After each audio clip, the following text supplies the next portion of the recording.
Hello guys, నెట్ఫ్లిక్స్లో మళ్ళీ కొత్త సిరీస్ వచ్చేసింది. How to get to heaven from Belfast finale. అంటే ఏదో ఒక మిస్టరీని సాల్వ్ చేయడం మాత్రమే కాదు, మనం ఇప్పటిదాకా నమ్మిన ప్రతి విషయాన్ని తలకిందులు చేసేసింది. 3 ఏళ్లు దూరంగా ఉన్న ముగ్గురు ఫ్రెండ్స్ ఒక ఫ్యూనరల్ కోసం తిరిగి తమ సొంత ఊరు బెల్ఫాస్ట్కి రావడంతో మొదలైన ఈ కథ మెల్లగా identity, trauma and buried secrets చుట్టూ తిరిగే ఒక లేయర్డ్ థ్రిల్లర్గా మారిపోతుంది. ఎండింగ్కి వచ్చేసరికి షో మనల్ని ఒక పెద్ద షాక్కి గురిచేస్తుంది. అసలు ఏం జరిగింది అనేది స్టెప్ బై స్టెప్ బ్రేక్డౌన్ చేద్దాం పదండి. ఈ సిరీస్లో మెయిన్ మిస్టరీ అంతా గ్రెటా డెత్ చుట్టే ఉంటుంది. సార్షీ, రాబిన్ అండ్ దారా తమ చైల్డ్హుడ్ ఫ్రెండ్ గ్రెటా ఫ్యూనరల్ కోసం బెల్ఫాస్ట్కి వస్తారు. సీజన్ మొత్తం మనం కూడా గ్రెటా ఏదో సస్పీషియస్ సర్కమ్స్టాన్సెస్లో చనిపోయింది అనే నమ్ముతూ ఉంటాం. ఆ కాఫిన్, అందరికీ ఉన్న డౌట్స్ అన్నీ కలిసి గ్రెటా చనిపోయింది అని ఫిక్స్ చేస్తాయి. కానీ ఫినాలేలో అసలు నిజం బయటకు వస్తుంది.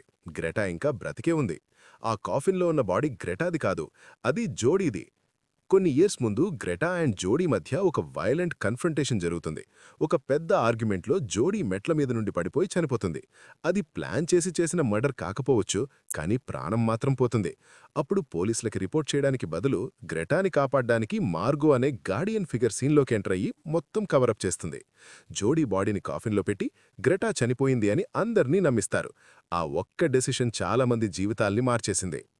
మార్గో క్యారెక్టర్ ఈ సిరీస్లో ఒక అన్సెట్లింగ్ ప్రెజెన్స్ అని చెప్పాలి.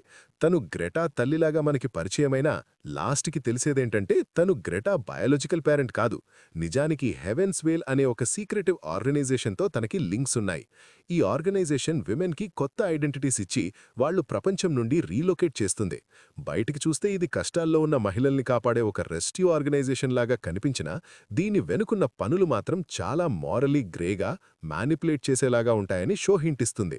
జోడీ డెత్ తర్వాత గ్రేటా ఈ సిస్టంలోకి వెళ్ళిపోతుంది. తనకి ఒక కొత్త లైఫ్ని ఇచ్చి పోర్చుగల్ లాంటి ఫారిన్ ప్లేసెస్కి పంపించి తన పాత ఐడెంటిటీని పూర్తిగా ఎరేస్ చేస్తారు. కానీ అసలు నిజం ఇంకా చాలా డార్క్గా ఉంటుంది. గ్రేటాని తన బయలాజికల్ మదర్ చిన్నపిల్లిగా ఉన్నప్పుడే అమ్మేసింది అని మనకి తెలుస్తుంది. ఆ ట్రామా వల్ల తను తిరిగి ఎవరో ఒకరి దగ్గర బిలాంగింగ్ని, ఒక కొత్త లైఫ్ని వెతుక్కుంటుంది. హెవెన్స్ వేల్ తనని దాచిపెట్టడం మాత్రమే కాదు, తల్లి దూరమైన ఆ ఎమోషనల్ గ్యాప్ని కూడా ఫిల్ చేసింది. కాని ఎంత కొత్త ఐడెంటిటీ వచ్చినా గ్రేటా తన పాస్ట్ నుండి తప్పించుకోలేకపోతోంది. గ్రేటా సేఫ్లీ రీలొకేట్ అయినా కూడా తను తిరిగి బెల్ఫాస్ట్కి రావడానికి డిసైడ్ అవుతుంది. ఫినాలేలో ఇది చాలా పవర్ఫుల్ ఎమోషనల్ మూమెంట్. తను కావాలనుకుంటే దూరంగా కొత్త పేరుతో బ్రతికేయచ్చు. కాని తన హస్బెండ్ ఓవెన్ని, కూతురు మరియాని అండ్ తను వదిలేసిన తన ఫ్రెండ్స్ని ఫేస్ చెయ్యాలి అని డిసైడ్ అవుతుంది. దీనివల్ల మనకర్థమయ్యే మెయిన్ పాయింట్ ఏంటంటే సర్వైవల్ అంటే కేవలం హీలింగే కాదు. గ్రేటా ఏదో గతం నుండి వచ్చిన గోస్ట్ బ్రతకాలి అనుకోవడం లేదు. తప్పులున్నా సరే తన రియల్ లైఫ్ని తను తిరిగి తీర్చుకోవాలి అనుకుంటుంది. తను తిరిగి రావడం అనేది ఏదో గొప్ప విక్టరీలాగా కాకుండా ఒక ఫ్రెజైల్ యాక్ట్ ఆఫ్ కరేజ్ లాగా చూపించారు. ఫినాలేలో ఇంకో మేజర్ ట్విస్ట్ ఎవరంటే జేసన్ మెడోస్ పేరుతో తిరుగుతున్న ఆ మిస్టీరియస్ పర్సన్. సిరీస్ మొత్తం అతడు ఏదో సస్పీషియస్గా గ్రేటా పాస్ట్ గురించి ఎక్కువగా వెతుకుతూ మనకి అనుమానం కలిగిస్తాడు. కానీ లాస్ట్కి తెలిసేదేంటంటే అతను నిజమైన జేసన్ కాదు. అతని పేరు చార్ల్స్ శాంసన్. అతను హెవెన్స్ వేల్ ఆర్గనైజేషన్ మీద ఇన్వెస్టిగేషన్ చేస్తున్న ఒక జర్నలిస్ట్. ఈ ఆర్గనైజేషన్ దొరికిన సీక్రెట్స్ని ఎక్స్పోజ్ చెయ్యాలి అని అతను చాలా ఇయర్స్ నుండి ట్రాక్ చేస్తున్నాడు. కొన్ని ఇయర్స్ ముందు జరిగిన ఒక కేయాటిక్ కన్ఫ్రంటేషన్లో చార్ల్స్ చనిపోతాడు. ఇక్కడే కథలో ఒక పెద్ద మారల్ ట్విస్ట్ వస్తుంది. చార్ల్స్ డెత్ని కూడా లిటరల్గా, మెటఫారికల్గా ఒక సీక్రెట్ లాగా పట్టెపెట్టేస్తారు. మన మెయిన్ లీడ్ విమెన్ ముగ్గురు, సౌర్సే, రాబిన్ అండ్ డారా, ఆ బాడీని దాచిపెట్టడంలో హెల్ప్ చేస్తారు. దీనితో వాళ్లు కేవలం విక్టిమ్స్గానే మిగిలిపోలేదు, వాళ్లు కూడా ఒక నేరంలో కంప్లిసిట్ అయిపోయారు. చార్ల్స్ కొడుకు లియంకి ఎప్పుడైతే ఈ నిజం తెలుస్తుందో షో ఒక ఇంటెన్స్ ఎమోషనల్ పీక్కి వెళుతుంది. తన తండ్రిని చంపేశారు, ఇయర్స్ తర్వాత కూడా జస్టిస్ దొరకలేదు. సో లియం ఖచ్చితంగా పోలీస్ దగ్గరికి వెళ్లి వాళ్లని ఇరికించచ్చు. కానీ లియం లీగల్ యాక్షన్ తీసుకోవద్దని డిసైడ్ అవుతాడు. ఎందుకంటే నిజం ఎప్పుడు చాలా మెస్సీగా ఉంటుంది. ఆ విమెన్ అందరూ తమ కంట్రోల్లో లేని ఒక పెద్ద వెబ్లో చిక్కుకున్నారని అతనికి అర్థమవుతుంది. ఇప్పుడు మొత్తం బయటికి తీస్తే మరియా లాంటి ఇన్నోసెంట్ లైఫ్స్ కూడా డిస్ట్రాయ్ అయ్యే ఛాన్స్ ఉంది. ఇక్కడే సిరీస్ ఒక మెయిన్ థీమ్ని చెబుతుంది.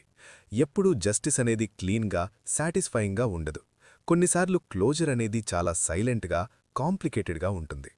సీజన్ ఫినాలేకి వచ్చేసరికి ఒక తల్లి, పిల్లల దూరమైన ఆ ముగ్గురు ఫ్రెండ్స్ ఇప్పుడు వాళ్ల దగ్గర ఉన్న ఆ షేర్డ్ సీక్రెట్స్ వల్ల మళ్లీ ఒకటవుతారు. సౌర్సే తన ఎమోషన్స్ని హ్యాండిల్ చేయలేక స్ట్రగుల్ అవుతుంటే, రాబిన్ తన లైఫ్లో స్టెబిలిటీ అనేది ఒక ఇల్యూజన్ అని తెలుసుకుంటుంది. దారా తన మనసులో దాచుకున్న గిల్ట్ అండ్ భయాన్ని ఎదుర్కొంటుంది. వాళ్ల ఫ్రెండ్షిప్ ఇప్పుడు ఏదో సెంటిమెంటల్గా లేదు, అది ట్రామా మీద బిల్డ్ అయిన ఒక గట్టి బంధం. వాళ్ల మీద లీగల్గా ఎలాంటి కేసులు రాకుండా తప్పించుకున్నారు, కానీ ఎమోషనల్గా మాత్రం ఆ బరువు తగ్గదు అని షో చాలా క్లియర్గా చెప్పింది. వాళ్లు చేసిన పనుల నుండి వాళ్లు పూర్తిగా బయటపడలేదు, కానీ అవి జ్ఞాపకం ఉన్నా సరే లైఫ్లో ముందుకి సాగాలని డిసైడ్ అవుతారు. ఇక సిరీస్ ఎండ్ అయ్యేప్పుడు ఒక లింగరింగ్ మిస్టరీని అలా మిగిలించేశారు. అదే ఆ పింక్ బ్యాగ్.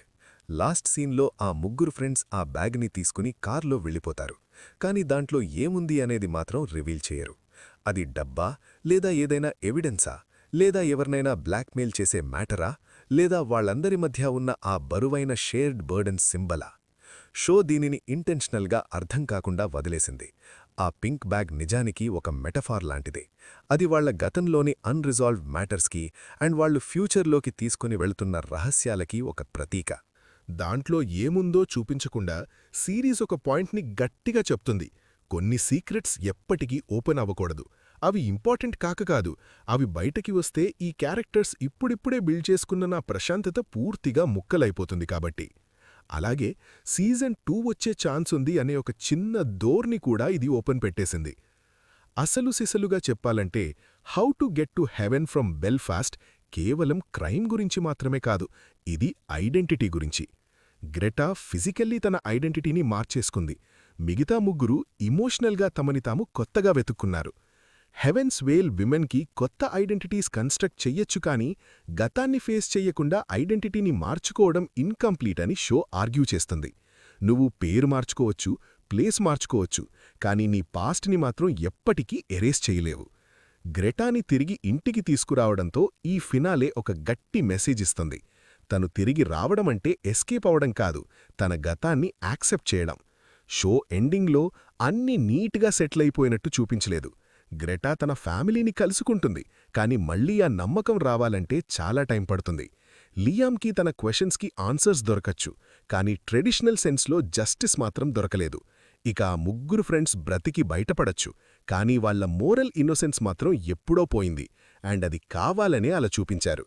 ఈ షో మనకి ఒక ఫెయిరీటేల్ ఎండింగ్ ఇవ్వలేదు, బదులుగా సర్వైవల్ విత్ స్కార్స్ అంటే ఏంటో చూపించింది. సో అసలు ఈ ఎండింగ్కి అర్థమేంటో తెలుసా?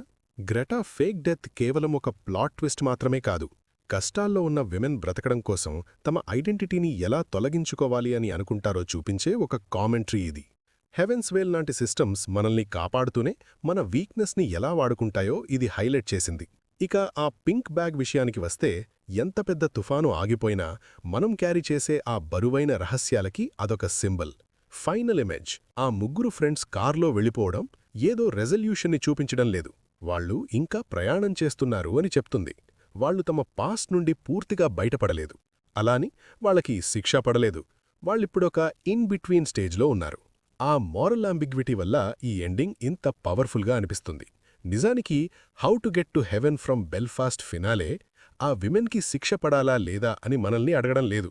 దానికంటే డీప్గా, నిన్ను నువ్వు కాపాడుకోవడానికి నువ్వు ఎంత దూరం వెళ్లగలవు, ఒకసారి ఆ బౌండరీ దాటితే మళ్లీ తిరిగి రావడానికి దారుందా అనే ఒక రియల్ మిస్టరీని మనముందు పెట్టి కథ ముగిస్తుంది.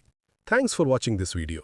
మీరు మన ఛానల్కి కొత్తగా వచ్చినట్టయితే వెంటనే సబ్స్క్రైబ్ చేసుకుని ఆ బెల్ ఐకాన్ క్లిక్ చేయండి.